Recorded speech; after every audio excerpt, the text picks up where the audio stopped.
Kula niki cerita ibadah sing ringan-ringan mawon. Tapi dadekne mlebu swarga. Amin.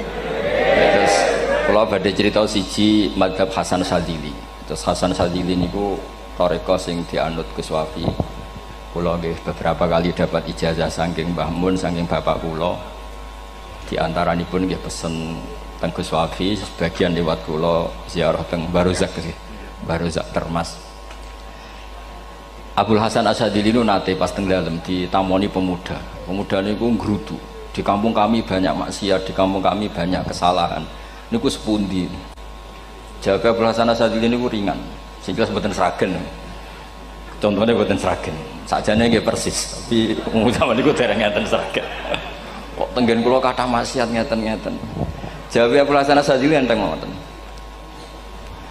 Man ahabba alla yu'sawaha fi ardi alla yu'sawahu fi ardi faqad ahabba alla tadhara maghfiratu wa alla tadhara syafaatuhu sallallahu alaihi wasallam. Dadi wong bayangno donya ora ana salah iku padha karo ora kepengin roh ghafure Allah Subhanahu wa taala. Mulane mazhab Sadzili paling bandel, ngurusi wong bandel paling bandel ya mazhab Sadzili. Nang kiai Sadzili iku ora umate macam-macam.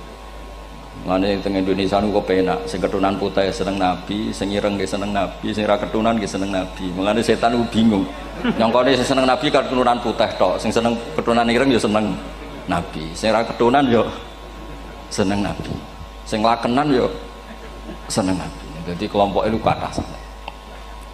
Ini penting kula aturaken mergi mazhab Sadzili niku pancen dados pembanding mazhab Sayyid Abdul Al-Haddad.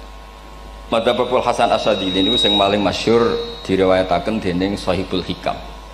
Mergi Ibnu Athaillah As-Sakandari muridé Abdul Abbas Al-Mursi, Abdul Abbas Al-Mursi muridé Abdul Hasan sinten Asyadili.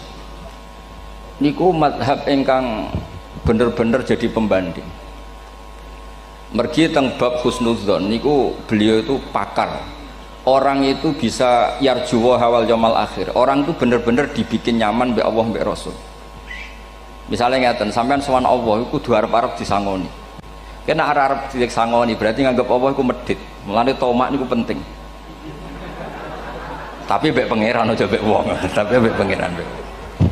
Dados limangka yarjuwa hawal yaumil akhir. Riyen niku zaman kula alit, niku anggere ana santri lunga iku sanggu sak umbalan. Mergo yakin kiai iku nyangoni. Lho diyakini nyangoni ku keren, berarti diyakini lomo. Lho kok yakin mlebu neraka, berarti nganggep Allah gak Rahman Rahim. Lan yakin mlebu napa? Swarga. Mau modal urun maulid sak dina ora urun malah entuk. Terus niki wis rontok-rontok salah tapi muga-muga terus ora pangeran. Nggih wau. Nak sampean bener niku sifat ghafuri Allah nganggur, nggih. Kerhane efektif ana sing salah. Mulane wonten cerita wonten tiyang teng multazam donga ya Allah kula paringi mboten nate salah. Iku jawabe pangeran fa'ina adhu ghufra. Wong ora tau salah sifat ghafur iku nganggur. Niki cerita sing sampean aja niru kula. Niki cerita ilmu. Niku mazhab Abdul Hasan apa? Asyadili. Benten mazhab Said Abdul Al-Haddad itu jalure khauf. Jadi dosa gede apa cilik? Ora ana gede ora ana cilik. Aja delok sing mbok dosani, aja delok dosane tapi delok sing mbok dosani iku sapa. Misale Gus Wafi ngutus santri teng mriki, "Cung, tukokno rokok." Rokok itu barang makruh misal. Mestinya kan santri oleh bantah, niki kiai ku piye to barang makruh kok kon nuku. Tapi masalahnya kan arah dituruti ya gelo tenan. Jadi aja delok kongkonane iku penting ra penting, tapi mukhalafah iku sababul fir. Misale kados kula niki teng mriki kan wonten botol minuman. Cung pindah rene itu kan barang sepele. Terus sampean takok urgensinya apa ya harus dipindah. Iku santri mangkelno to.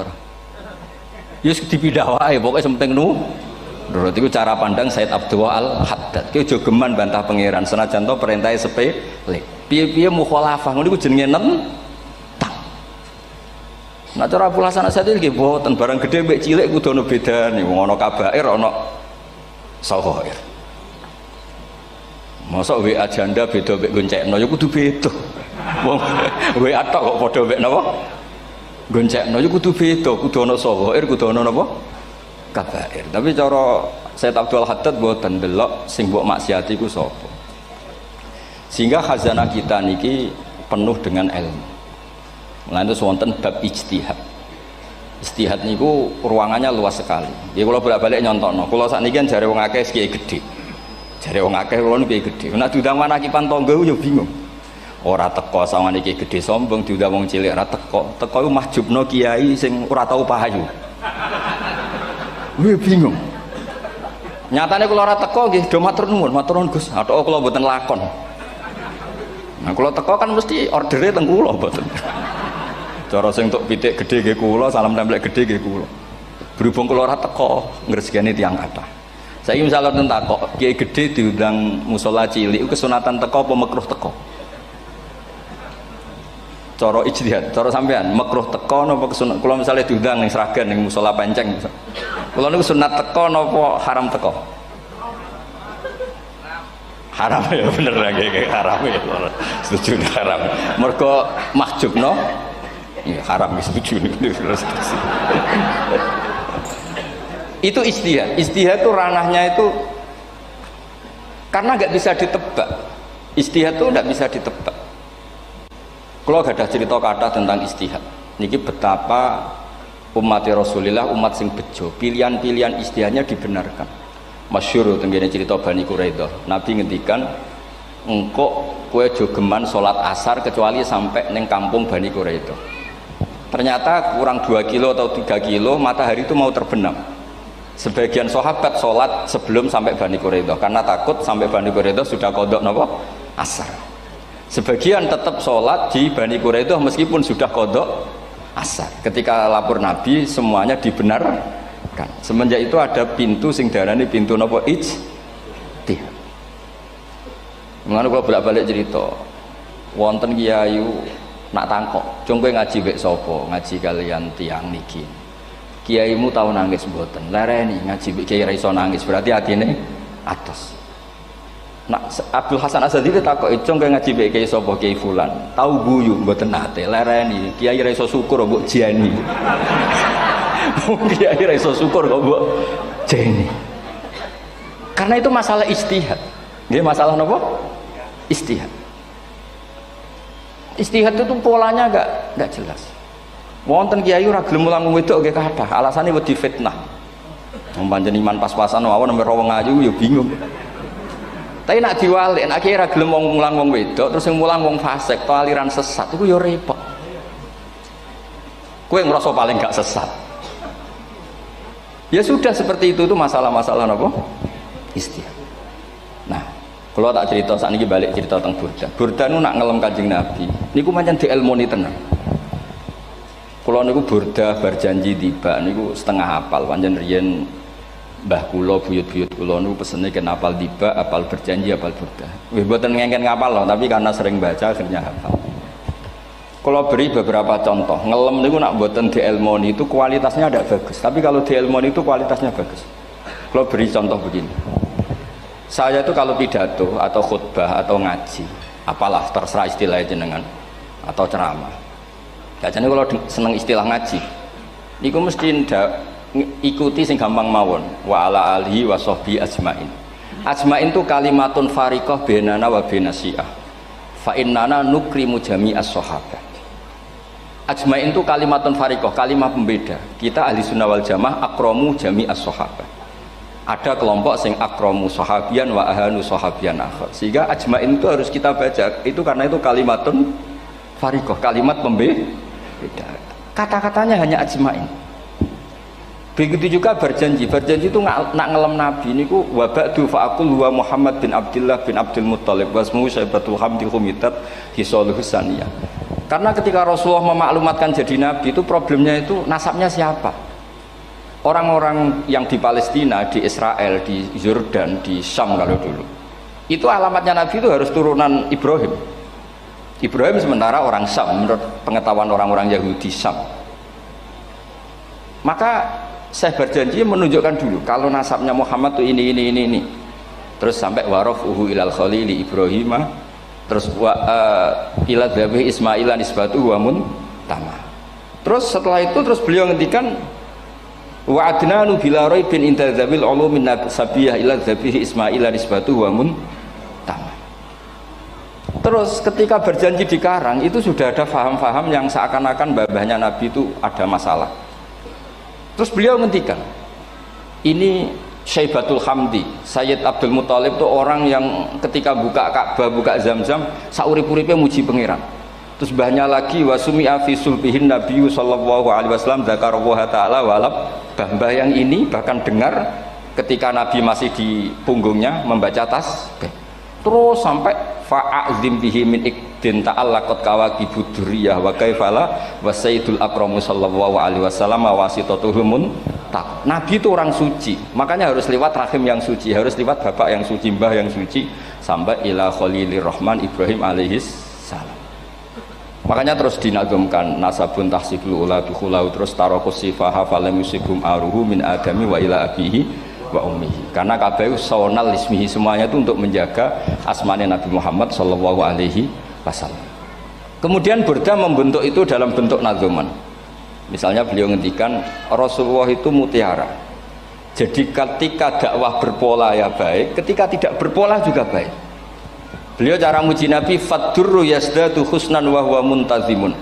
Namanya mutiara ketika diuntai pasti sangat indah. Tapi terus-terusannya itu wale sayang kusu qadran ghairu muntazimi. Tapi namanya mutiara, mbok berserakan pun tetap indah. Jadi unik. Berarti ketika beliau uji Nabi dakwah tertib pernah. Sholat tuh harus begini, harus begini, harus begini. Beliau sholatnya tumakninah tertib. Tapi Nabi pernah sholat gak tertib. Duhur tuh 2 rakaat. Mana anak kiai rodok lalinan itu ya anak sana tuh. Duhur itu 2 rakaat. Tapi barokahnya Nabi duhur 2 rakaat diketahui cara sholat kalau salah itu gimana. Umpama Nabi sholatnya bener terus, itu akan kesulitan kita solusinya ketika ngalamin apa? Kesalahan. Makanya Nabi ngendikan ma kuntu ansa walakin unas sali as-sunnah. Itu mestinya ratau lali, tapi didesain lali biar bisa jadi sunnah. Wonten tiyang salate sawi maca surat Baqarah. Wonten tiyang badhe njupuk wedhuse lah cara Indonesia. Bareng kesuwen piyambake mufaraqah. Walhasil Mu'ad matur Nabi, ini munafik di tengah-tengah sholat kok mufaraqah. Si penggembala unta ini juga ngeklaim, ya Rasulullah imam kita tidak benar, sholatnya kesuwen. Pikirannya wong ora bela imame. Ternyata Nabi gak bela sing ngangon. Afattanun anta ya Mu'ad. Wong imami wong seragen surat Baqarah. Wis pokoke kulhu wae. Jadi Islam itu segampang itu, semudah itu. Sehingga wonten tiyang niku isane maca kulhu, rakaat ula nggih kulhu, saniyah nggih kulhu, pokoke kulhu. Sampai sok makmume ku mangkel. Waduh, si imam iki gak keren, mosok main apa? Kulhu. Dilaporno, ya Rasulullah ini imam yang kau tugaskan di kampung kami niku amen maca kulhu, Mam. Ditimbali be Nabi, kenapa kamu baca kulhu terus? Li'annaha sifatullah, karena itu sifatnya Allah. Maka saya senang mengulang-ulang sifatnya. Terus kata Nabi, saya barusan dikasih wahyu Allah bahwa Allah mencintai kamu karena kamu mencintai surat kulhu. Nah ini ijazah yang seragen ini ku apa? Nanti maca timbang maca idza samsu kuwirat bulet nang tengah. Jajal ampun tak tes sakniki. Kiai paling pinter teng seragen kan maca idza samsu kuwirat di depan umum. Mungkin nak dhewean roh tapi nang ngarepe Habib doa ngarepe Gus Wafi meriang nak muntir. Wah, ngoten niku kula ndek kanca niku imame level desa, bareng imami teng kecamatan salat Id. Mersiapno surat Tabarakalladzi biyadil mulk. Suwengi diapalo lanyah sampai ambeke hafid. Niku nyatane ya malah klirune fatal, malah lali ra maca Fatihah. Saking semangate ben ketok imam keren maca surat napa? Tabar. Jadi yo ribet. Terus kula suwun seneng Nabi niku kados senenge para ulama. Niku nak nyipati Nabi niku gampang. Kula niki beto kitab Saraipun Burdah kalian Saraipun Barjanji. Niku kalau ngelem Nabi niku sederhana sebenarnya. Tapi itu yang mengena. Bisa ulang lagi niku sing mengena. Misalnya dawe Imam sing aran Risalah Qusyariyah. Tegene Bukhari ini cerita Bukhari. Nanti semua nabi ketika di akhirat tuh nafsi. Jadi roh prahara kiamat itu pun gak dinyali mau muni nafsi. Nabi ini jak kober ngendikan umat. Ketika semua nabi ku pelo wis ra iso muji pangeran. Nabi Muhammad di depan Allah tesih saged muji. fa ahmaduhu bimahamida allamaniha rabbi. Ketika nabi lain sudah tidak punya nyali bilang alhamdulillah, Rasulullah masih punya nyali bilang alhamdulillah. Sehingga fa Muhammadun ahmadu min ghairi. Hampir semua ulama ngendikan ahmadu yang Muhammad itu af'al tafdil, fa Muhammadun ahmadu min ghairi. Ketika nabi lain sudah tidak bisa atau tidak punya nyali memuji Allah, Nabi Muhammad masih berani memuji Allah ketika mahsyar. Karena logikanya begini, kira-kira pikirannya nabi-nabi itu wis kiamat, berarti amal wis ditutup lah, buku wis tutup. Tapi pikirannya Nabi Muhammad boten ngoten. Allah itu tidak diganggu oleh apapun, tidak kena atau tunduk sama konstitusi apapun. Sampean ra iso ketemu Allah nih pun akhirat, jenengan pun boleh macam-macam nih, pun tutup buku boten saged. Rahmatnya Allah tidak bisa dibatasi oleh akhirat. Saya ulang lagi, rahmatnya Allah tidak bisa dibatasi oleh akhirat. Makanya Nabi tetap berani mengajukan syafaat meskipun sudah finish, sudah akhirat tak sudah finish. Sehingga Nabi muji-muji Allah, akhirnya Allah ngendikan ya Muhammad irfa' ra'sak wasal tu'tah wasfa'tu syafa'. Sudah Muhammad, kamu minta apa tak kasih. Saatnya beliau minta hak napa? Syafaat, disebut maqamam mahmud. Dan ini kula waos kitab kersane orisinil niki betapa sayangi Rasulullah sallallahu alaihi wasallam teng kita. Ketika nabi lain tidak punya nyali kecuali mikir dirinya sendiri, jadi ku punya ngendikan nafsi-nafsi, Nabi Muhammad masih gak ada nyali ngendikan apa ummati. Itu bukti bahwa Nabi itu nggak pernah nggak mikir umatnya. Wala sawfa yu'tika rabbuka apa? Fatar. Ini Nabi jawab, fawwah la ardo wa wahidun ummati finnar. Kalau engkau memberi saya sampai saya puas, maka saya tidak puas dan satu dari umatku masih menjadi ahli neraka. Ini kalau waos nak sampean orang nangis kebablas. Ini cerita betapa Rasulullah Shallallahu Alaihi Wasallam. Niki jarang tiang maos niki kula waos kersane tambah mahabbat ng Rasulullah Shallallahu Alaihi Wasallam. Dados niki kula cerita ketika Rasulullah ketemu pangeran teng Sidratil Muntaha niku diredaksekno burdah nggih diredaksekno burdah fakhusta kulla fakharin ghaira mushtarakin. Engkau mendapat kehormatan yang tidak tersaingi. Fakhusta kulla fakharin ghaira mushtarakin. Jadi engkau mendapat kehormatan yang tidak akan tersaingi. Wajusta kulla maqamin ghaira mustahami. Atau wakhusta kulla maqamin ghaira mustahami. Dan engkau mendapat satu derajat yang enggak mungkin tersaingi. Mustaham itu enggak tersaingi lah. Walhasil ternyata derajat itu apa? Gini ku ketika Rasulullah ketemu Allah Ta'ala teng Sidratil Muntaha niku Sayyidah Aisyah radhiyallahu anha tangklet, ya Rasulullah malladzi auha ilaika rabbuk idz qala fa auha ila abdihi ma auha. Qala ya Aisyah aturidina anta alami ma la ya'lamuhu Jibril wala Mikail wala nabiyyun mursalun wala malakun muqarrabun. Nggih, Aisyah, bagaimana mungkin kamu tanya sesuatu yang bahkan Jibril itu tidak tahu, Mikail itu tidak tahu, dan semua malaikat yang dekat maupun nabi yang jadi rasul semuanya tidak tahu hubungan saya, kedekatan saya dengan Allah membicarakan apa. Niku sing dimaksud burdah kaima tafuza biwaslin ayya mustatarin wonten sing maca ayyi mustatarin anil uyuni wasirrin ayya muktatamin. Jadi nabi ketika ketemu Allah di Sidratil Muntaha itu ada misteri yang hanya nabi yang tahu. Nabi niki ibu-ibu harus bangga Sayyidah Aisyah jenenge bojo wanita tangklet. Ambek nabi terus sing ngeles. Itu rahasia yang Jibril saja tidak tahu, Mikail saja tidak tahu, masa kamu tanya? Niki khase wong putri ini. Ya Aisyah, as'aluka bi Abi Bakrin ila ma a'lam tani. Gimana cara Jawa tak kadak nomor tuamu nak gak gelem cerita. Terus kunane kuno niku nggih wong wedok niku saged ngancam. Jadi kamane wis ngancam. Aku lapor bapakku, aku digo mulih sampean ra bojo kabare. Ya rada ribet jenengan ngadepi wong wedok niku ra diribet. Terus faqala akhirnya Nabi cerita, tapi ya tentu tidak semuanya diceritakan. Inni lama kuntu qaba qausaini qultu Allahumma innaka adzabta al umam ba'duhum bil hijar wa ba'duhum bil masih. Oh ya, ini halaman 63 62 teng kitab Hasyiatul Bajuri alal Burdah. Ya, kitab Hasyiatul Bajuri alal Burdah. Ya Allah, engkau menyiksa umat-umat sebelum umat saya, sebagian bil hijarah wa ba'dum bil mashi wa ba'dum bil khosfi.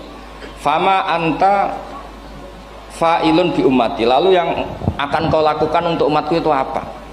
Reputasi jenengan sama orang-orang yang durhaka itu selalu menyiksa, ada yang pakai batu, yang dilikuifaksi, ada yang pakai ini. Mosok umatnya kekasih jenengan podo ngoten, jadi Nabi ku pun nego lah, nego supaya gak sama.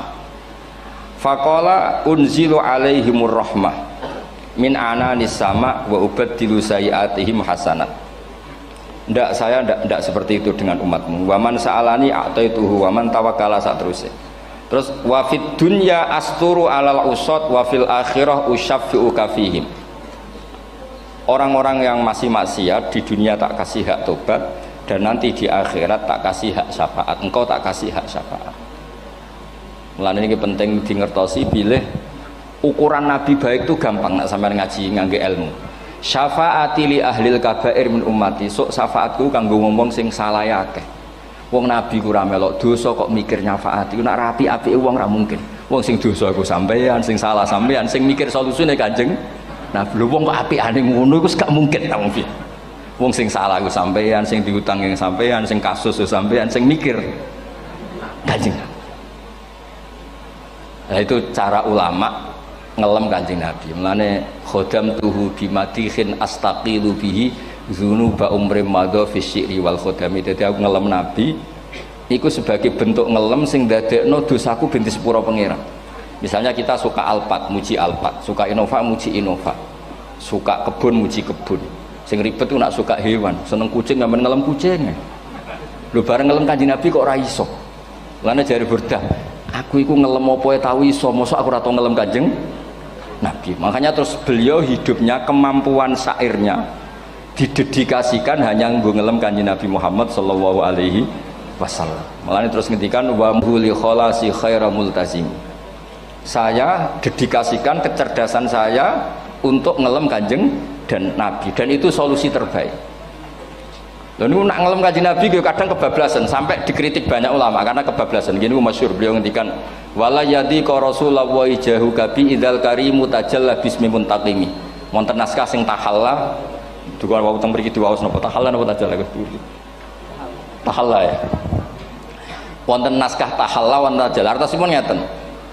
Ya Allah, nabimu ini engkau gelari nabi yang ar-raufur rahim, sebagaimana yang sering disebut Habib Ali Al-Habsyi. Jika nabimu itu ar-raufur rahim, maka ketika engkau mau menyiksa saya dengan atas nama engkau al-muntaqim, zat yang tukang nyiksa, yang menyiksa, maka gelar engkau kepada nabi yang ar-raufur rahim itu kamu kemanakan? Jenengan kudu konsisten, terus kadung ngarani nabi jenengan raufur rahim.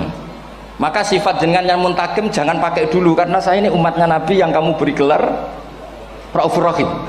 Paham tak jenengan? Maksudnya ya aja sida nyiksa wong kadung mbok arani Raufur Rahim. Dadi wala yadi ka rasulullahi jahu kabi idzal karimu tajalla ta tahalla bismimun takim. Terus sekarang Burda jenenge Muhammad. Allah kadung janji wong sing jenenge Muhammad ora bakal disiksa. Sebetulnya maknanya ya Muhammad Sayyidul Anbiya nih. Tapi ketika ono panggilan Muhammad ke depan, Muhammad gak boleh disiksa. Jeneng kula nggih Muhammad. Dados Burdanu saking yakine ngendikan fa inna li zimmatan minhu bi tasmiyati Muhammadan wa huwa afal khalqi bi zimman. Gusti jenengan kudu eling nami kula niku Muhammad. Wong sing jenenge Muhammad itu ora oleh disiksa. Padahal maksudnya ora oleh disiksa kan kanjeng Nabi Muhammad, tapi piyambake namine Muhammad. Terus ngendikan malih in ati dzamban fama ahdi bimuntaqidi minan nabi wala habli bimunsori. Gusti kula pun iman mbek jenengan. Iman itu nilainya tertinggi. Jenenge iman nilai tertinggi, maka iman enggak bisa dibatalkan hanya karena saya salah. Jadi pangeran kok diruwayu dipeksa kudu ngakoni nek dene umat Rasulullah sallallahu alaihi wasallam dan in ati lamun nekani ingsun dzamban ing dosa. Fama ahdi bimuntaqidin, maka perjanjian saya dengan engkau tidak boleh dibatalkan. Itu termasuk hebatnya umat Rasulullah sallallahu alaihi wasallam, apapun salahnya niku tetap diakoni umat Rasulullah sallallahu alaihi wasallam. Mergo termasuk kelebihan Nabi niku gadah hak napa? Syafaat. Nggih eling-eling termasuk kelebihan Nabi niku gadah hak napa? syafaat. Meskipun kita tetap khawatir jenenge dosa ge istighfar, tapi aja dadi putus asa mergo napa in anti dzamban fama ahdi bimuntaqidi minan nabiyyi wala habli bimun sorim. Terus niku cerita-cerita madhe ulama teng Rasulullah sallallahu alaihi wasallam. Mereka milih kata-kata sing wong apik eling terus. Nggih eling terus. Wau kados wau fadurru yazdadu husnan wa huwa muntazimu wa laysa yanqusu qadran ghairu mun. Jadi dulu tuh pernah ada faham-faham sing cara zahiri hadis iku abai nabi, bae nabi itu seperti ini cara zahiri hadis. Tapi ahli sunnah wal jamaah terus dipendapat bapake nabi, bae nabi iku min ahlil jannah. Mergo apa? Wa kaifala wa sayyidul akramu sallallahu alaihi wasallam wasitatul muntaqah. Nabi itu orang suci, pasti lewat rahim-rahim yang suci. Minal aslabi thahira ilal arhamiz zakiyatil fakhirah. Itu logika yang dibangun sehingga terus mantep baru kayak wau mau sedibak mau berjanji kiyakan wong Islam an nabi min abihi wa ila jaddi wa ila jaddi jaddi sampai Adam niku kabeh tarokus sifaha falam yusibhum aruhu min adami wa ila abihi wa ummi. Begitu juga masalah iman. Soal misalnya ada pertanyaan ilmiah, lalu Ibrahim gimana karena nanya Azar itu kafir. Zaman ada Nur Rasulullah sallallahu alaihi wasallam Azar belum kafir. Setelah intikal ke Ibrahim baru Azar kafir. Atau ada yang menjawab istilah abun di situ itu majaz. Sebetulnya Azar bukan bapak kandung tapi apa?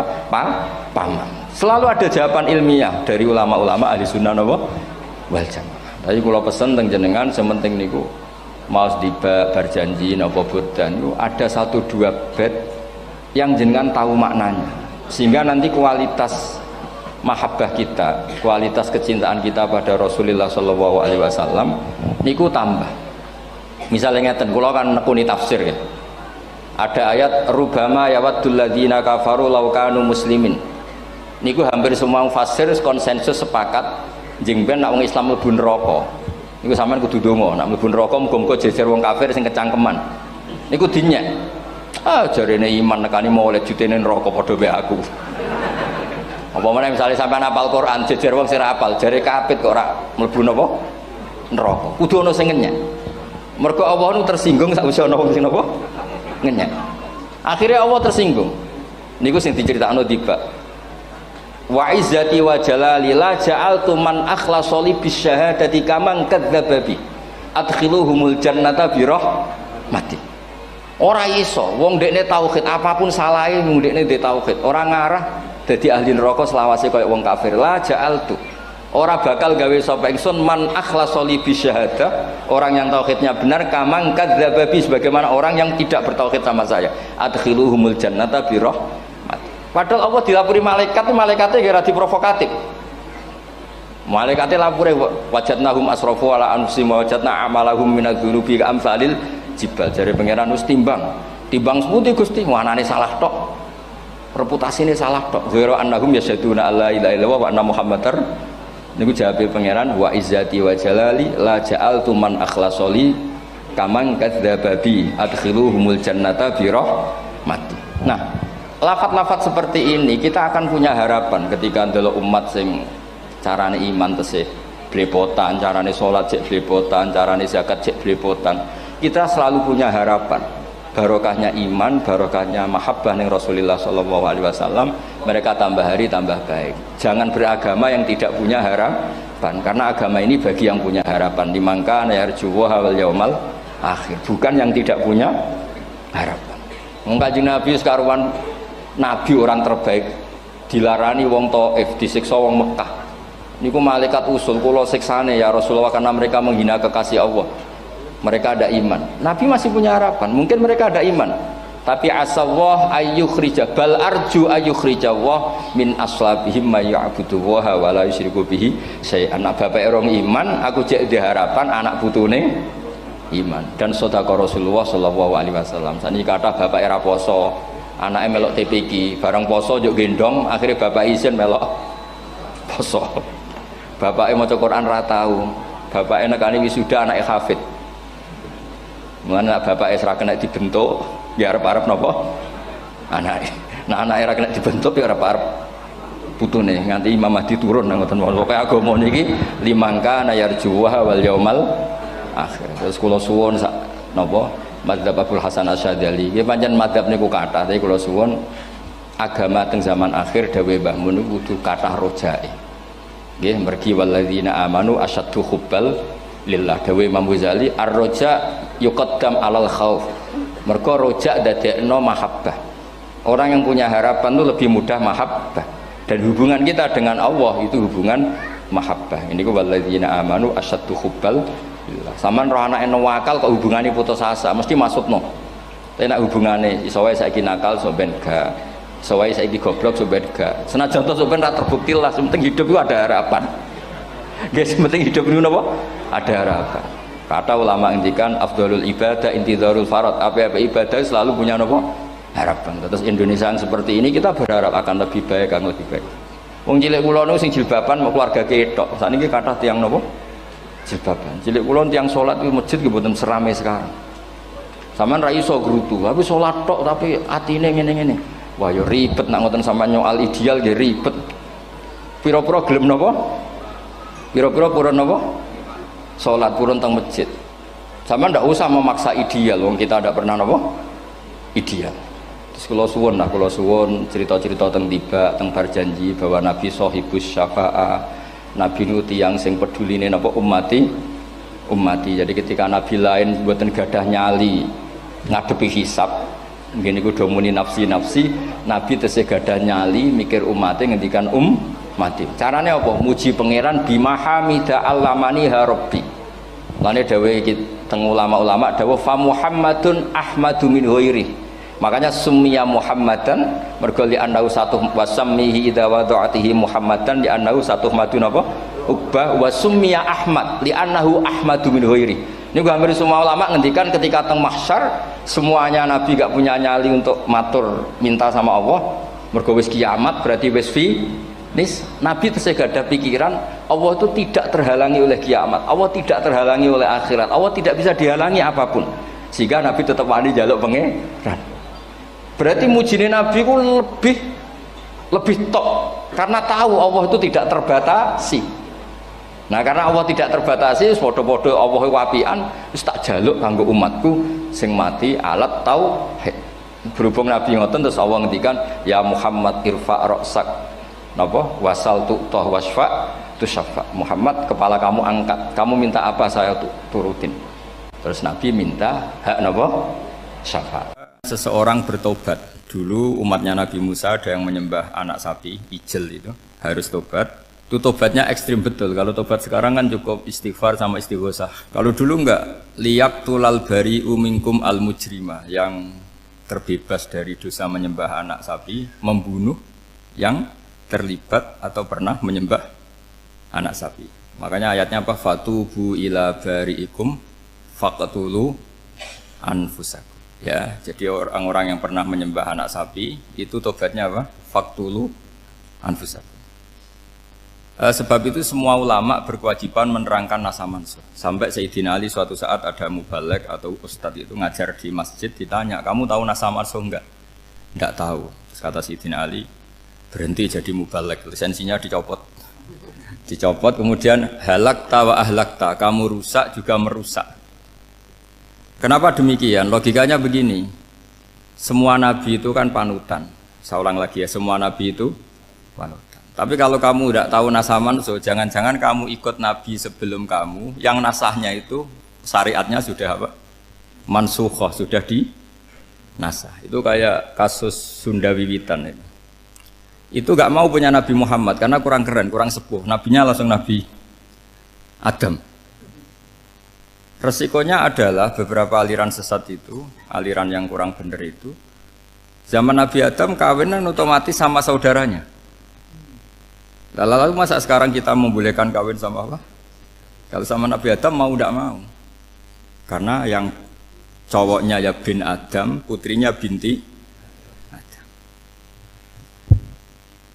Lalu Allah bikin satu sunnah yang suami istri itu harus beda, yaitu satu kandungan itu melahirkan satu pasang. Dan mulai dulu memang pasangannya orang jelek itu orang cantik. Makanya agak sial itu yang perempuan-perempuan itu memang mulai dulu gitu. Kalau cantik itu kesunatannya dapat jelek gitu. Nanti sama-sama masuk surga.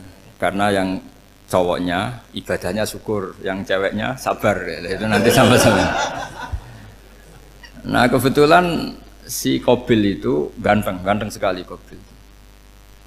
Berpasangan dengan Labuda itu jelek gembrot, pokoknya tidak cantik. Enggak lah, kebalik. Qabil itu berpasangan sama Iklimah. Jadi Qabil ganteng, punya adik kandung namanya Iklimah itu cantik sekali. Yang Habil itu rapati apa? Berarti yang Habil apa? Ya rapati ganteng, berbarengan dengan Labuda juga rapati cantik.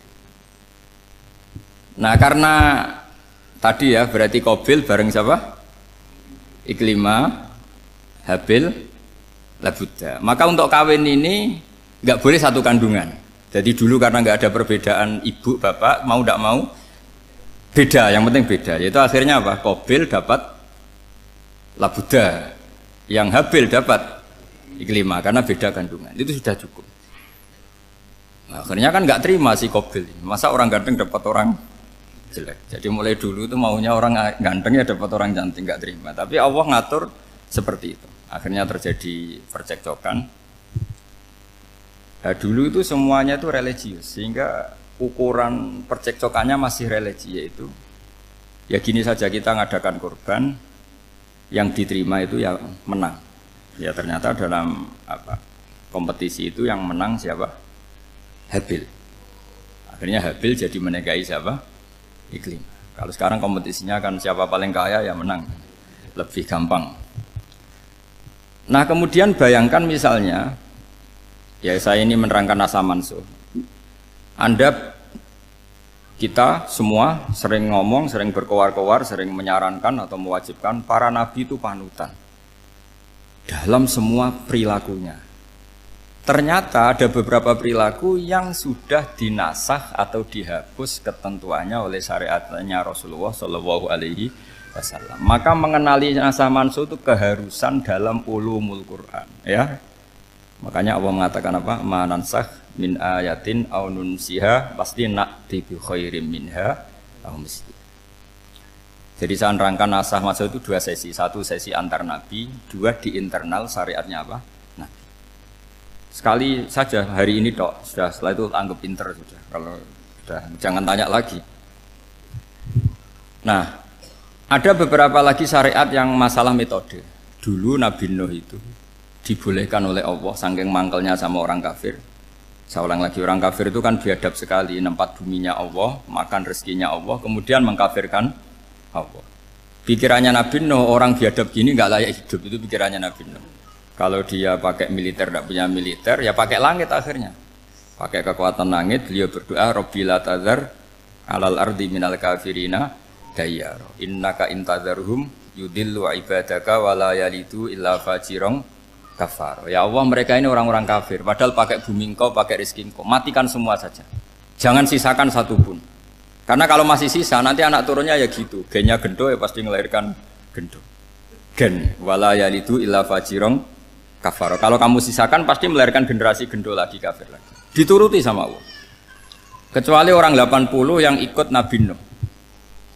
Nah, orang 80 yang ikut Nabi Nuh ini selamat karena iman. Maka generasi yang sekarang ini termasuk saya semua ini semuanya turunan orang iman. Maka kita ini punya dua status.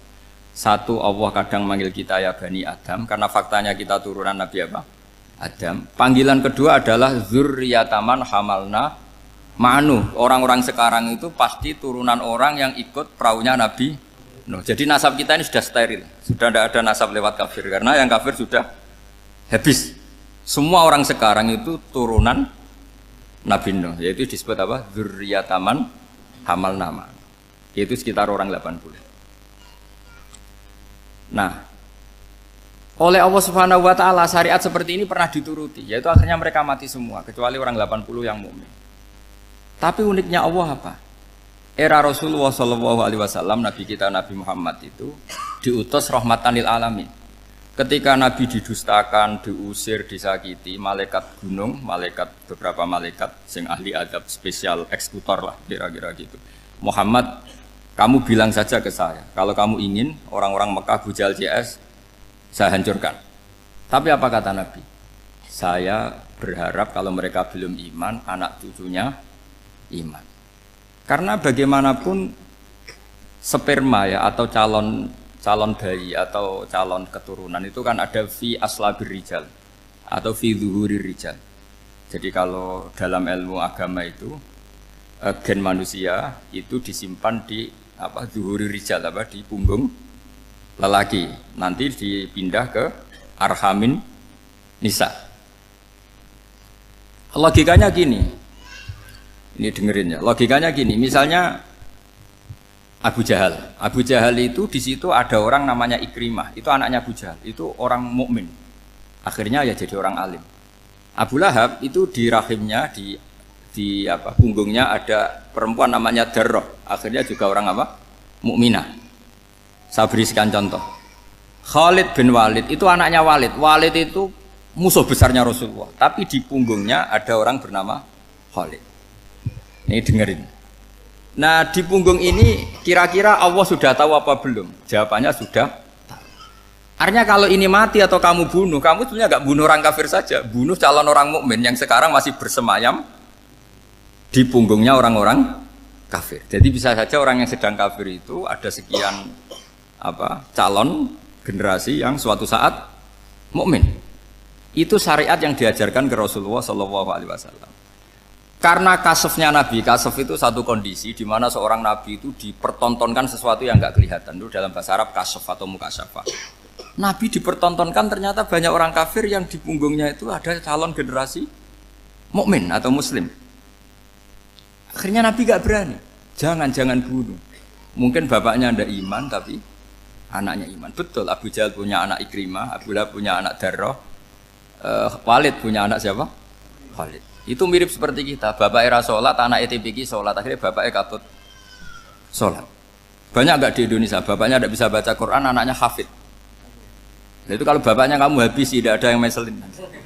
Makanya biarkan hidup saja. Nah, artinya gini. Andai kan tidak ada ulama yang menerangkan nasa mansuh, dikira syariat Nabi Nuh itu abadan mu'abbadat, selamanya lama. Sehingga main teror sama orang kafir sah berdasar Nabi Nuh. Padahal kita sudah ganti Nabi. Yaitu syariatnya Rasulullah SAW. Masyhur itu ketika Nabi ngendikan, saya tidak minta mereka dihukum, tapi ya Allah saya minta Allah mahdi qaumi fa innahum layak lamun. Mereka kafir itu karena tidak tahu.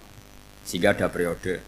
Loh kalau perang itu beda. Perang itu konteksnya duel. Itu tidak harus sama Abu Jahal, Abu Lahab. Ada penjahat mau bunuh kamu wajib perang enggak? Wajib. Penjahatnya meskipun muslim apa harus kafir?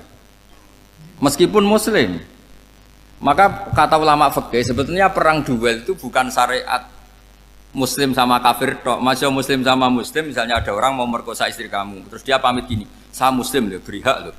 Enggak bisa.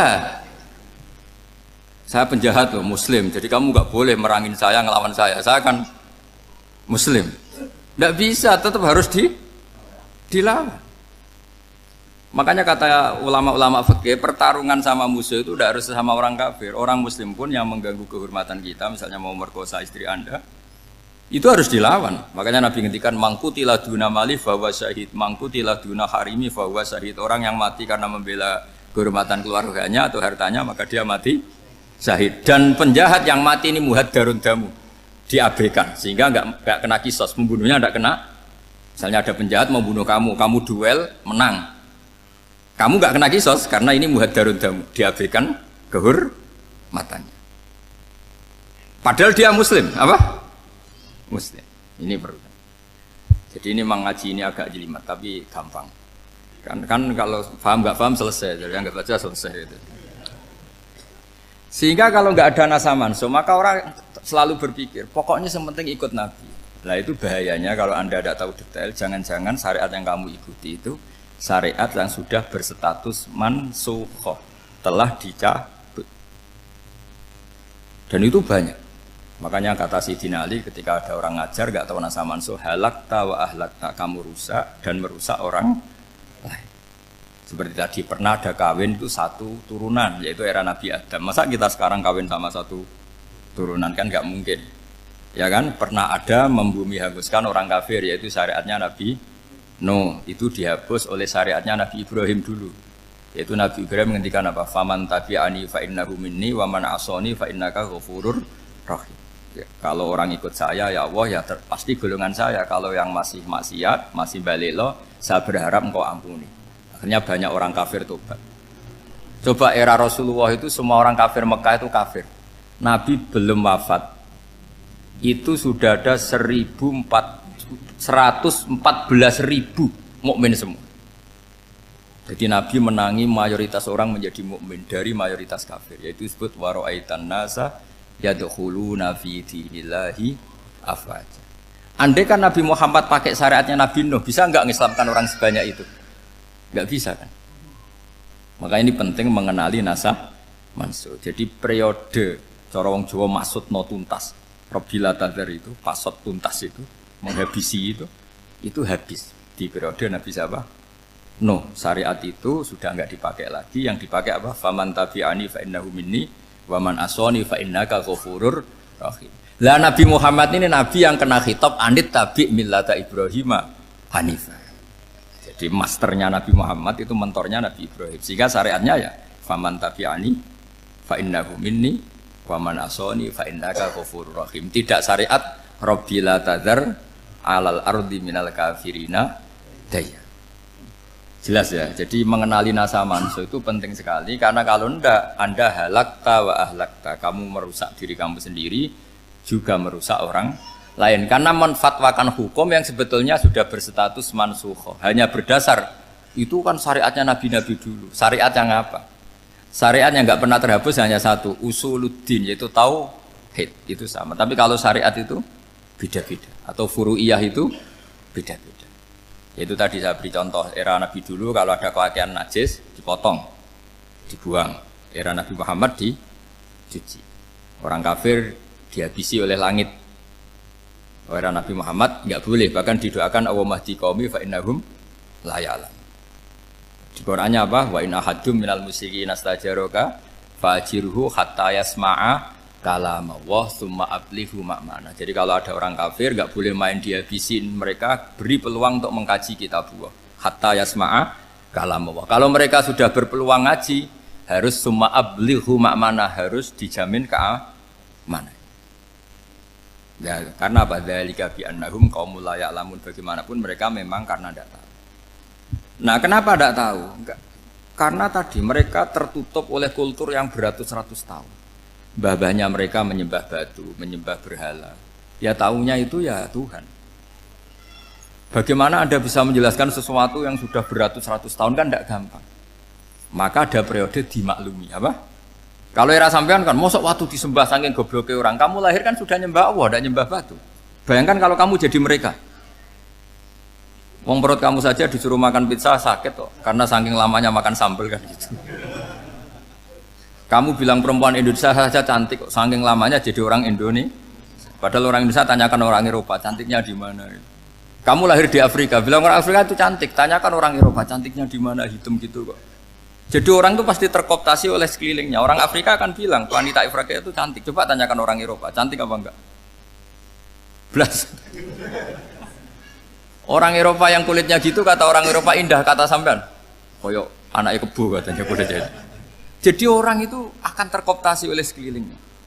Bayangkan kalau semua orang nyembah berhala terus kamu ndak, alasan kamu apa? Kan menentang mayoritas. Dan itu berat. Maka dimaklumi oleh Allah, dzalika bi annahum qaumul la ya'lamun fi manah panyeruarah. Nah, pemakluman ini yang mulai sekarang terkikis. Orang main pukul saja enggak mau ngaji. Enggak mau ngaji Quran secara kafah. Jadi fatwanya Islam kafah tapi ngajinya Quran enggak kafah. Ngambil 1-2 potongan ayat dipakai dalil. Jadi Islamnya inginnya kafah tapi ngajinya Quran enggak.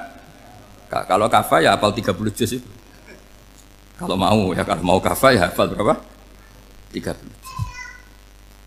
Makanya saya sering bilang, saya sering dinasihati orang karena belum tahu saya ini hafal Quran. Bapak harusnya Islam itu kafah. Kata saya ya dimulai dari konsep Islam itu kafah dulu, apa ya hafal Quran secara kafah. Jadi ini penting saya utarakan. Bahaya sekali orang mengenali Islam tanpa mengenali nasah mansukh. Karena beberapa syariat Nabi sebelum kita itu berstatus mansukh. Terus contoh berikutnya, ini nasah mansukh antar Nabi apa khusus internal Nabi? Ntar Nabi aja nggak selesai nih sampai subuh aja nggak selesai. Contoh yang paling keren mungkin cowok semua senang. Nabi Dawud dulu istrinya berapa? 99. Nah itu kalau masih halal itu kan berarti jenengan tuh punya istri berapa? Wah itu kan ngeri betul. Punya satu aja repotnya gitu apalagi berapa? Punya 99. Terus kamu bilang gini, ini kan syariatnya Nabi Dawud, Nabi kan bisa diikuti. Pernah ada periode di mana seperti itu boleh. Jadi makanya mau tidak mau mengenali nasah mansuh itu harus. Kalau ndak ya kamu masih berkeyakinan boleh beristri berapa? Nah ini penting saya utarakan. Makanya Sayyidina Ali itu kalau ngetes calon mubalek, kira-kira kalau Kemenak dulu inginnya apa? Sertifikasi apa? Mubalek. Itu tanyanya gitu. Ta'rifun an-nasa wal mansuh, kamu apa tahu nasah mansuh? La. Jawabnya Sayyidina Ali, halak tahu ahlak tahu, kamu orang yang rusak. Karena tadi takutnya ada syariat yang sudah mansukhoh dipakai. Itu tadi misalnya kita ini tidak umatnya Nabi Nuh, tapi pakai syariat Robbila tadar alal ardi minal kafirina. Terus ketiga begini, misteri manusia itu. Dan ini kita tidak pernah tahu sampai kiamat, tapi ini ilmu harus kita diskusikan. Misalnya saya ini namanya Bahaudin. Saya sekarang hidup sampai 2019 sekarang. Kan hanya Allah yang tahu berapa turunan saya sampai kiamat dan statusnya kayak apa. Donald Trump juga gitu. Donald Trump itu sekarang kafir, tapi kita tidak pernah tahu nanti turunan keberapa ada yang Muslim. Lah turunan yang calon Muslim ini diletakkan di mana kita tidak tahu. Yang jelas kalau kamu bunuh itu katut itu. Artinya gini, logika membiarkan orang kafir itu ya ada logikanya. Gitu.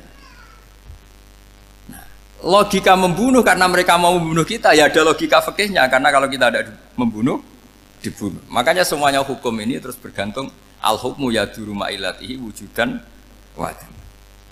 Di sini terus dipertemukan. Makanya semua nabi itu kalau yang namanya membunuh pasti pas perang saja, karena ini kondisi yang memang pilihannya hanya dua, kalau nggak dibunuh ya membunuh.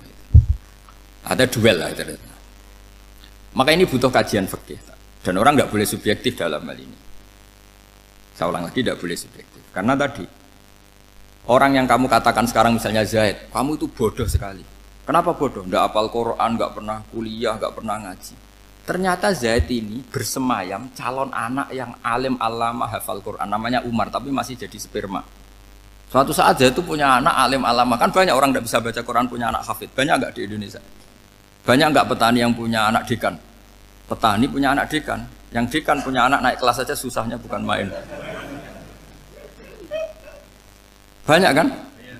Nah ketika dibalik nanti ada dekan punya anak goblok, yang petani punya anak dekan, pinter mana? Kita tidak pernah tahu. Makanya ini kan ya sudah, kalau nggak pernah tahu ya bilang saja wallahu alam, kan selesai. Daripada keminter keliru kan ada wallahu alam.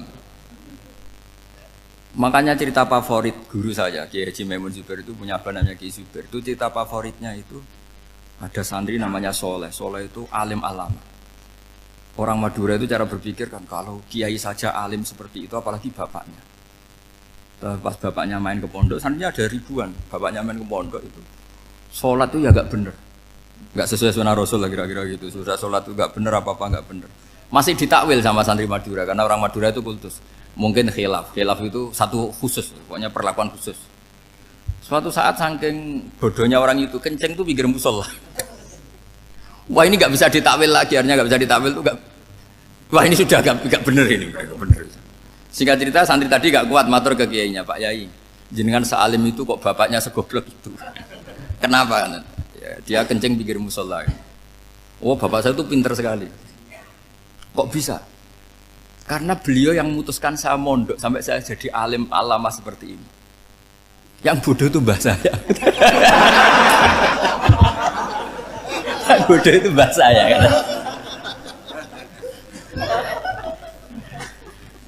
Artinya gini, sekarang misalnya Anda dekan atau Anda rektor atau Anda profesor atau Anda kiai top mubalek kondang. Anda mubalek kondang terus punya anak, gobloknya bukan main, atau apalagi anaknya ketangkep KPK. Yang satu anaknya orang bodoh jadi dekan. Kalau kompetisi ini pinter mana coba?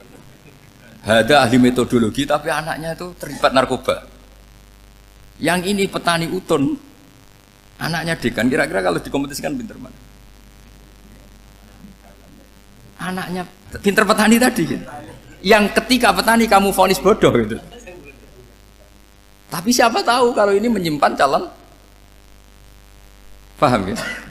Kita tidak pernah tahu. Makanya Quran selalu ngajari dalam ilmu sosial itu wa in adri la'allahu fitnatul lakum wa mata'un ila. Dalam ilmu sosial itu kita harus jawab tidak tahu. Karena mobil. Makanya saya tadi pagi ngaji di direktorat, saya bilang, saya pernah diprotes orang, Gus kamu udah jelas 01 apa 02. Ya saya jawab gitu. Manusia itu makhluk yang paling gak jelas gitu. Sekarang soleh suatu saat bisa saja gak soleh. Yang sedang gak soleh suatu saat soleh. Sesuatu yang mungkin rubah kok kamu fanatik itu gimana? Nalarnya itu gimana? Coba kita tahu dulu Wahsy itu pembunuh Hamzah, akhirnya mati mukmin ya enggak? Padahal orang yang sangat dibenci Rasulullah karena membunuh Sayyid siapa? Hamzah.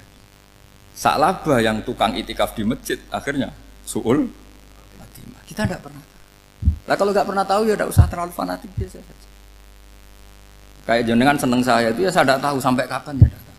Saya seneng sampean sampai kapan ya tidak tahu. Kayak suami istri itu. Pas nikah harmonis bulan madu sampai kapan bertanya. Yang jelas paling awet itu pasangan jelek itu pasti nggak awet. Makanya jadi guyonan tuh. Pasangan itu jangan baik-baik gak awet. Kalau jelek itu awet. Ternyata maksudnya cantik sama ganteng itu suatu saat pasti jadi jelek.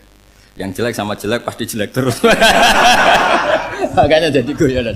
Kalau pasangan jelek itu awet katanya. Tapi kalau pasangan baik, ternyata baik wajahnya itu pasti gak awet. Suatu saat pasti jelek. Tapi yang jelek awet. Karena mulai dulu ya jelek sampai itu. Awet jeleknya maksudnya bukan. Ya jelas ya, jadi saya mohon sekali ini ilmu. Sampai ndak urusan, ini bukan urusan cocok ndak cocok, tapi ilmu. Ilmu harus kita dengar bahwa syariatnya para nabi itu yang sifatnya furu'iyah, tidak usuliyah, tidak tauhid itu potensi rubah. Sehingga mengkaji nasab manusia itu satu keharusan seorang ulama. Makanya setiap ada syariat nabi, hal hadis syariah mu'abbadah amla, mansukhoh amla. Karena potensi itu tinggi. Kita tahu dulu semua nabi sholat menghadap apa? Baitul Maqdis. Era Rasulullah dipindah ke Ka'bah. Tapi kalau kamu katakan total Baitul Maqdis ya tidak juga. Nabi Ibrahim mulai dulu madhabnya ke Ka'bah. Tapi kalau Nabi Musa ke Baitul Maqdis. Terus kamu bilang ini 01, 02 ya memang syariat jadi sesuatu yang furu'iyah. Nah, kenapa ini furu'iyah? Jawabannya sederhana. Ketika seseorang menghadap Ka'bah itu menghadap batu apa menghadap Allah? Allah. Ketika menghadap Baitul Maqdis hakikatnya menghadap Allah apa menghadap Baitul Maqdis? Allah. Maka menghadap Ka'bah itu sebenarnya masalah furu'iyah. Yang masalah usuliyah adalah inni wajjahtu wajhiya lilladzi fataras samawati wal ardh. Yang permanen adalah menghadap Allah Subhanahu wa taala. Cuma secara prosedur syariatnya secara zahir menghadap Ka'bah. Maka potensi rubah karena ternyata itu furu'iyah. Untuk kiblatnya itu furu'iyah. Yang permanen adalah menghadap ke Allah Subhanahu wa taala. Ini penting ya. Jadi terus sekarang masih antar nabi apa di internal nabi? Ini sudah mau selesai waktunya, sudah habis ini. Internal. Ini sudah selesai, ini sudah pas. Mohon Pak Andi. Wah. Jam ini sudah. Sampai mana tadi? Diteruskan apa enggak? Sudah ya, sudah kayaknya sudah. Biar kelihatan cerdas terus. Sekali pertemuan sudah pinter gitu. Berapa? Setengah jam sudah pinter. Yang internal nabi apa antar nabi? Internal ya, sudah sekarang ke internal. Kalau internal lebih banyak lagi contohnya. Yang masyhur tentu masalah Baitul Maqdis. Dulu Rasulullah pernah sholat menghadap Baitul Maqdis 16 bulan. Berapa? 16 bulan. Kila 17. Pokoknya khilafnya hanya 16 dan 17. Kalau ada bilang 10 bulan berarti gak pernah ngaji khilafnya. Karena khilafnya itu hanya 17 sama 16. Akhirnya sama Allah diminta disuruh menghadap ke Ka'bah. Saya ulang lagi itu tetap masalah antar nabi sebetulnya. Begini, makom itu kalau dalam bahasa Arab bukan kuburan. Kalau di Indonesia kan makomnya Sunan Bonang itu kan kuburan. Kalau makom dalam bahasa Arab itu sesuatu yang pernah dipakai singgah itu namanya apa? Makom. Lalu Rasulullah itu pertama di Medina itu madhab Baitul Maqdis itu 16 bulan. Orang Yahudi senangnya bukan main. Sampai mereka bilang gini, Muhammad tuh gaya-gaya nantok punya agama baru, tapi kiblatnya ikut kita. Baguslah anak itu katanya, masih tahu diri katanya. Bagus katanya itu masih tahu diri.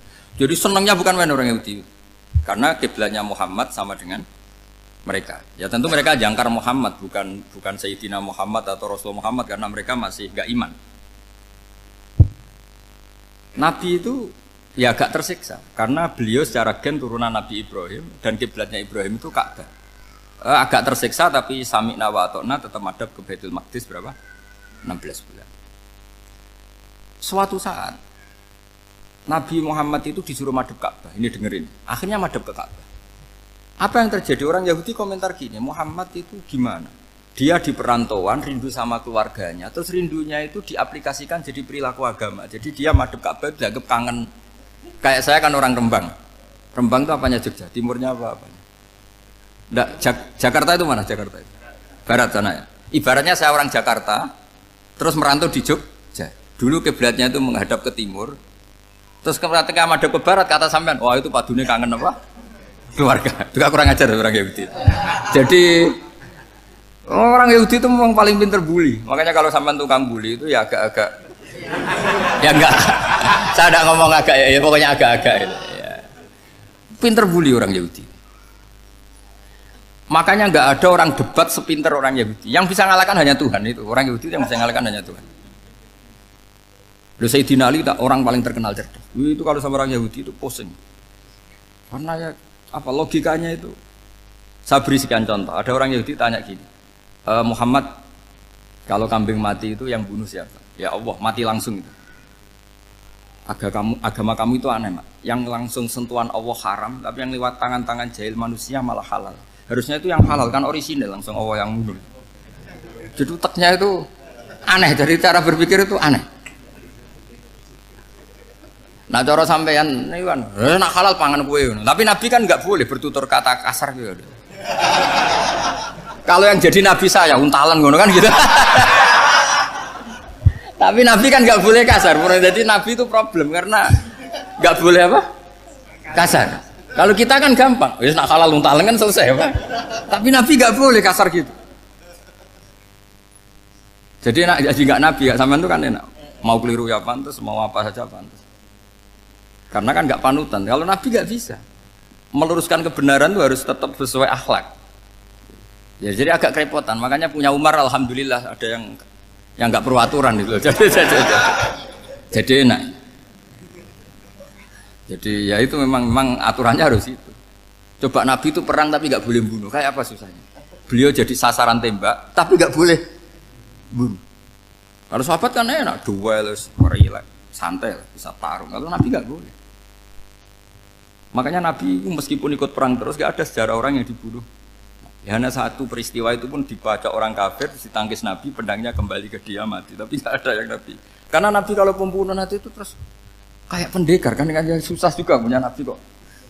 Habis perang saya Nabi tanya, Muhammad habis perang berapa? 1000. Ya repot juga punya Nabi mantan apa? Pembunuh, meskipun yang dibunuh orang kafir, tapi kan kayak apa ya? Fitrah manusia itu akan menolak kepemimpinan orang yang gitulah pokoknya nggak bisa diterangkan itu. Makanya Nabi itu nggak pernah bunuh, meskipun kayak apa musuhnya, tapi nggak pernah bunuh. Untungnya di sekeliling orang-orang yang tadi. Jangan bilang itu suka bunuh ya, pokoknya perang gitu ya. Perang dengan bunuh itu beda loh. Ya. Kalau perang itu fair apa? Fair. Sampai mana tadi? Nabi Ibrahim ya. Makom tadi saya ulang lagi. Nabi Muhammad menghadap ke Baitul Maqdis itu hanya Allah nuruti. Ini loh Nabi betul. Tahu betul bahwa di antara syariat adalah Baitul Maqdis. Karena semua Nabi pernah berkiblat Baitul Maqdis. Tapi Nabi ketika menghadap ke Ka'bah, Nabi juga dibilangin sama Allah. Ini loh syariat yang benar, karena Ka'bah juga kiblat sing aktaku, lebih tua ketimbang Baitul Maqdis. Maka disebut Ka'bah Atiqah. Ilal Baitil Atiq. Kalau Quran bahasakan Ka'bah apa? Wal yatawafu bil Baitil Atiq. Atiq itu tua sekali. Ya sudah. Ketika berstatus tua itu orang Yahudi seneng, mergo roh kelirune Muhammad. Mereka nantang, Muhammad ayo debat terbuka. Nabi rawuh. Bagaimana Anda bilang Ka'bah itu kiblat tertua? Wong Ka'bah itu pertama yang menghadap sana itu ya kamu. Semua Nabi menghadapnya ke Baitul Maqdis. Terus Nabi Muhammad mulai berargumentasi ilmiah tadi. Enggak, Ka'bah itu kiblatnya Ibrahim. Jadi Ibrahim dulu itu yang mulai dulu kiblatnya itu di Ka'bah. Terus orang itu tanya, buktinya apa? Terus dijawab, fihi ayatum bayinatum maqam Ibrahim. Ternyata di situ ada jejak kakinya Nabi Ibrahim, yaitu batu yang diinjak beliau ketika bangun Ka'bah. Itu argumentasi ilmiah. Lah barang orang Yahudi kehilangan ilmu, itu gobloknya orang Yahudi. Makanya yang bisa mengalahkan Yahudi hanya Allah Subhanahu wa taala. Wong Ibrahim saja golongan kita, pengikut kita. Ibrahim itu pengikut Yahudi. Wah, itu Nabi mulai senyum-senyum, mulai tertawa-tawa. Wih, ku goblok orang terdidik. Karena itu ibaratnya kayak kamu bilang Soekarno itu pengagum Puan Maharani. Kira-kira seperti itu. Soekarno itu pengikut Puan. Karena Yahuda itu Yahuda bin Yakub bin Ishak bin Ibrahim. Saya ulang lagi ya, nasabnya Yahudi apa? Yahuda bin Yakub bin Ishak bin Ibrahim. Jadi Ibrahim itu mbah keempat dari Yahuda. Tapi karena mereka kalah debat, Ibrahim itu pengikut Yahudi, itu sama dengan bilang apa? Soekarno itu pengikut Puan Maharani. Itu kan jadi aneh. Atau Gus Dur pengikut Mbak Yeni, atau Basim Asari pengikut Mbak Yeni, itu kan aneh.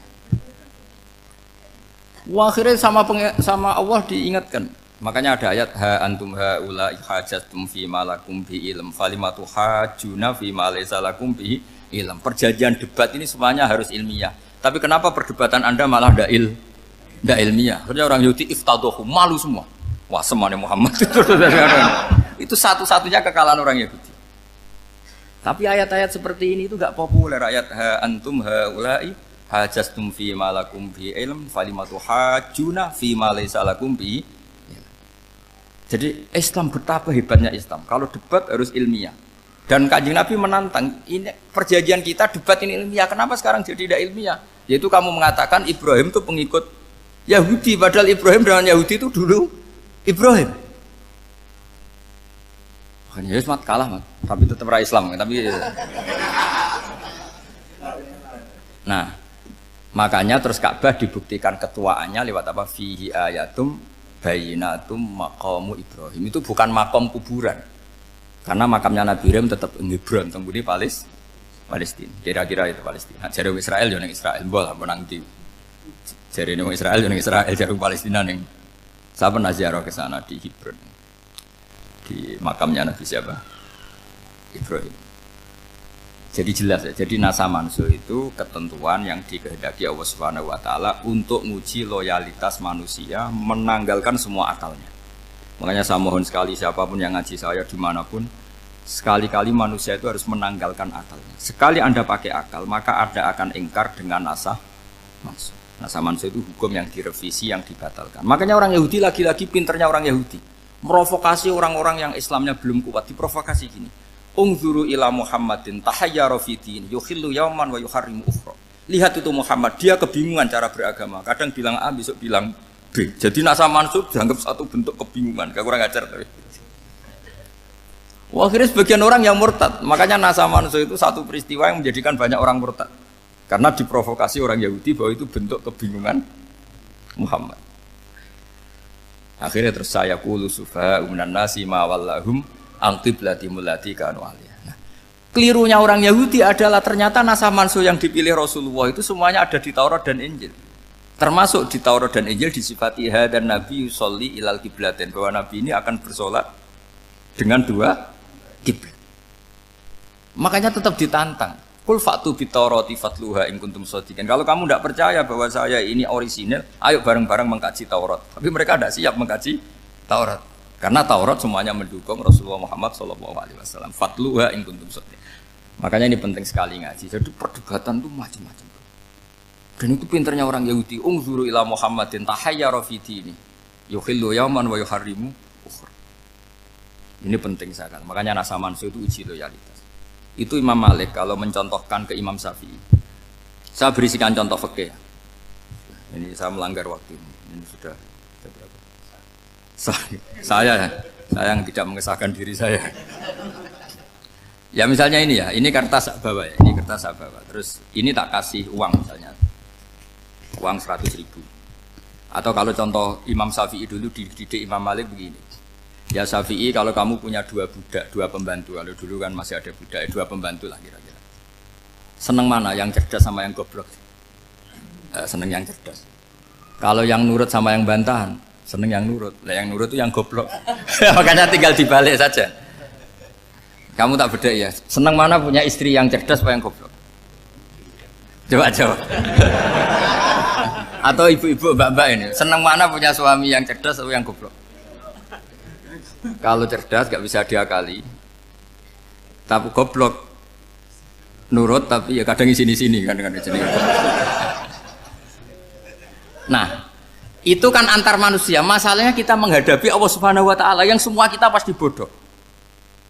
Kita menghadapi Allah Subhanahu wa taala yang semuanya kita pasti bodoh. Allah jelas ngendikan wa kanal insanu dzaluman jahula. Manusia itu banyak dolimnya. Dolim itu sifat mubalaghah. Kalau orang dolim sekali dolim, kalau sering zalum, kalau jahil biasa jahil, kalau banget jahile jahul. Bahasa Arab kan gitu memang. Ghafir pengampun biasa, kalau ghafur selalu mengampuni. Syakir, makanya sifatnya Allah Ta'ala ikut wazan fa'ul semua. Ghafur, syakur, atau diikutkan wazan fa'al. Kalau goblok biasa jahil, goblok banget jahal kan itu. Kafir biasa kafir, kalau kafir banget kafar. Ya, jadi wazan balaghah itu bisa fa'al, bisa fa'ul ya. Kafirin, kafar atau kafur. Paham ya? Malah ngaji nahwu. Ya, tapi ini memang perangkatnya ya. Ini kan perang mau tidak mau. Makanya misalnya Allah tidak suka kulla kafarin banget kafir ya, Pak. Paham ya? Kulla khawanin banget khianate. Kalau khain khianat biasa, kalau khawan sering khianat. Lah manusia itu kata Allah apa? Zaluman. Wis banget dolime, banget bodoh. Itu kalau yang ngarang hikam mencontohkan tuh gini, manusia itu pas bener saja salah, apalagi pas salah. Jadi manusia itu kata Imam yang ngarang hikam itu, man itu kanat mahasinhu masawiyah, fakih fala takunu masawihi masawiyah. Ketika baik saja buruk, apalagi ketika buruk. Coba kalau ada orang dermawan sama teman-temannya, tanyakan istrinya, duit dihambur-hambur, disekno konco ngalono bojo. Mesti gitu. Teman yang sering silaturahim ke teman-temannya, kata temannya baik, senang silaturahim, tanyakan istrinya, oh meninggali wong gitu. Jadi manusia pas baik saja ada buruknya. Apalagi pas buruk. Makanya dulu bapak saya ngajarin saya istiqomah ya apik ya. Tapi kadang-kadang nak keterusan itu ora istiqomah ngangkangi, orang dia tidak punya kesempatan. Misalnya ada imam masjid ngimami terus sampai tua sampai mau mati. Itu istiqomah apa tidak memberi peluang yang lain? Tidak jawab aja. Jadi itu manusia. Jadi pas baik saja buruk, apalagi pas buruk. Kayak saya gini di sini ngajar baik, tapi saya ada tidak sopannya harus di atas. Padahal banyak orang sepuh, ada Pak On, ada beberapa yang kan terpaksa nggak sopan. Tapi sampean yang nyuruh, berarti sampean yang dosa. Kemarin saya minta di bawah supaya ganjaran saya utuh, ini gara-gara begini ganjaran saya ini agak terkredit apa? Terdebat itu karena itu.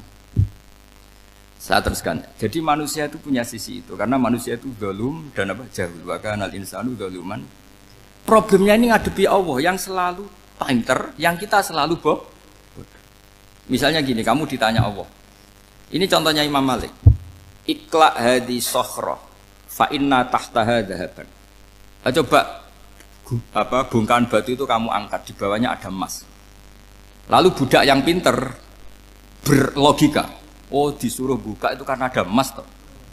Berlogika. Kalau budak yang goblok enggak, ya disuruh ya diangkat saja. Ada emas apa enggak karena perintah ya diangkat. Yang satu nurut karena perintah, yang satu nurut karena ada emas, ada sesuatu. Logikanya suatu saat Tuhan tuh hanya bilang gini tok, ikla hadis sokhroh, batu itu angkat. Yang nurut yang goblok permanen tadi kan langsung ngangkat. Yang pinter, ini ada apa lagi Gusti kok harus diangkat? Ya gak ada apa-apa, nyuruh saja kata Allah gitu. Oh tidak bisa, sesuatu harus ada alasannya. Itu kira-kira mangkel loh Pak? Oh mangkel. Nah, logikanya manusia seperti itu. Makanya dua murid pinter, di rakyat pinter, presiden ya susah mesti demo. Goblok ya susah di sini uang. Ini kan nggak ada pilihan. Memang manusia itu nggak ada pilihan. Nah sekarang masalahnya gini di fikih ini, saya kembali lagi ke fikih. Pertanyaannya secara fikih begini. Misalnya iddah.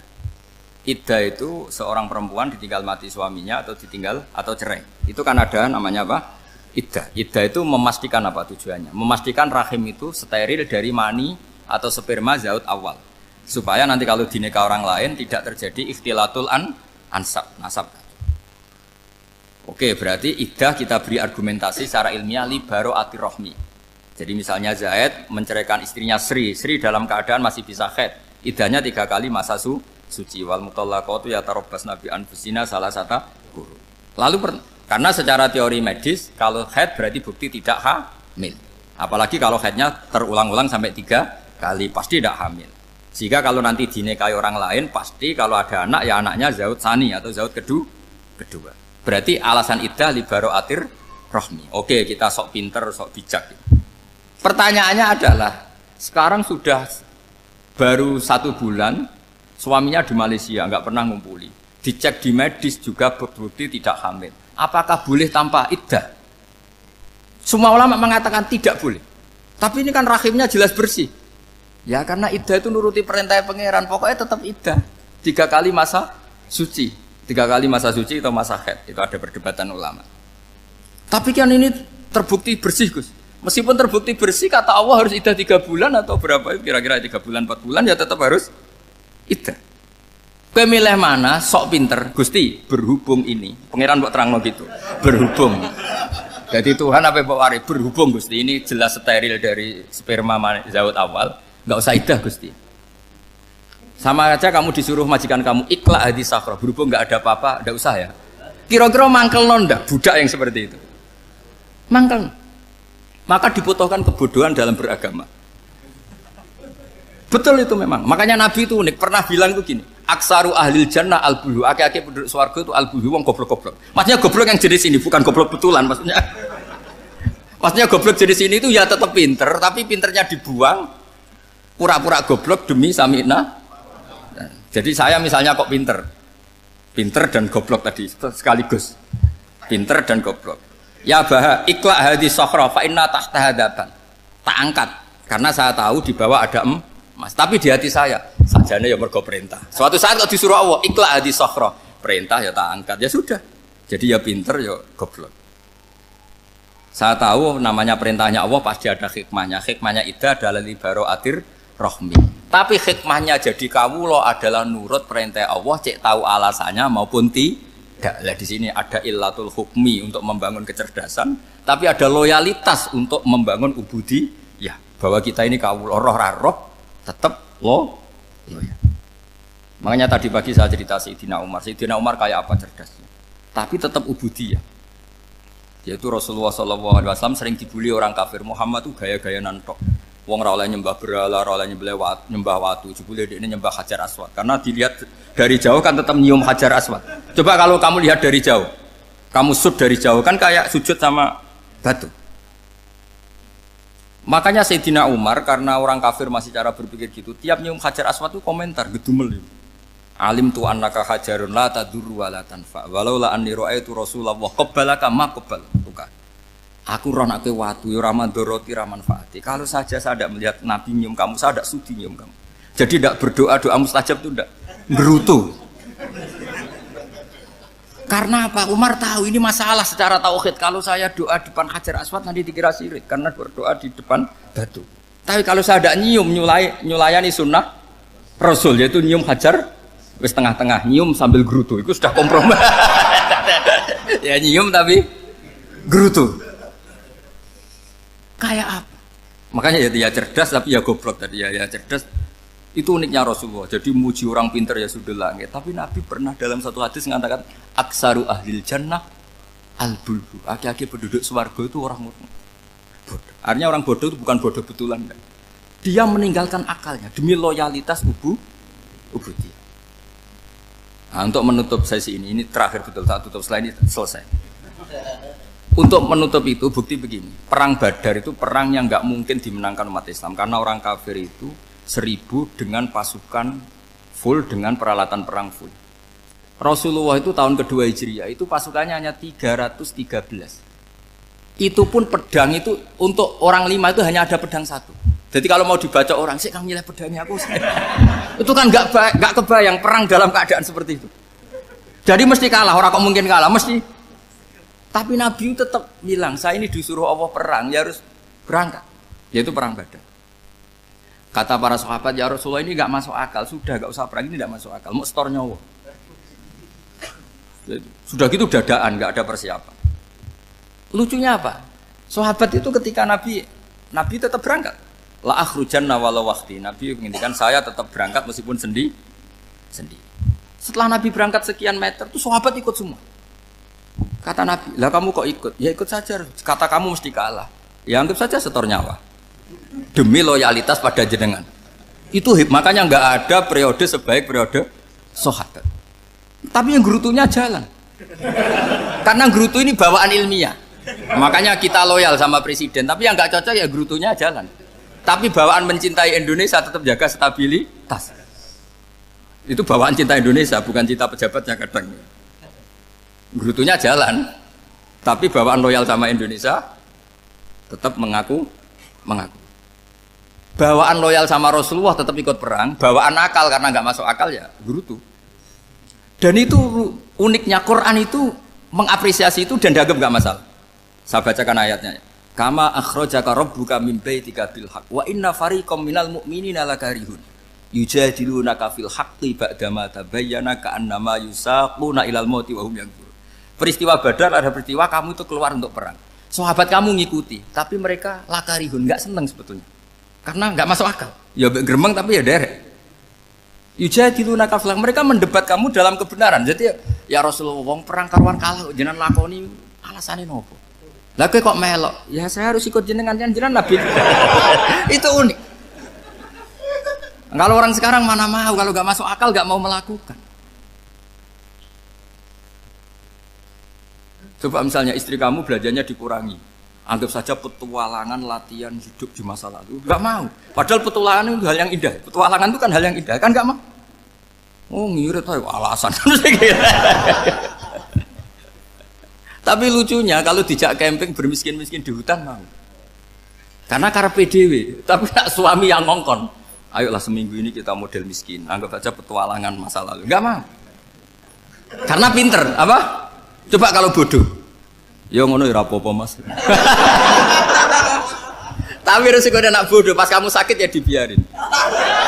Karena dia melihat sakit kan biasa, namanya manusia. Jadi makanya ini pilihannya susah, hidup itu masih susah makanya ini. Jadi uniknya Quran gitu, Quran itu membolehkan psikologi manusia. Makanya Allah ngendikan kutiba alaikumul qital wa huwa kurhul lakum. Ya saya tahu kamu tidak suka perang. Allah yang ngakui wa huwa kurhul, enggak apa-apa. Tapi ketidaksenangan kita harus dilawan demi mengikuti Allah dan misalnya perempuan Allah juga gitu, wa ashiruhunna bil ma'ruf. Gauli istri kamu muamalah secara baik. Kata Allah fa in karihtumuhunna fasa antakrahu syai'a wa ja'alallahu fi khairan katsira. Mungkin ada watak yang kamu tidak suka, tapi di situ ada kebaikan. Allah ngaku yang namanya suami mesti ada watak yang enggak suka dari istrinya.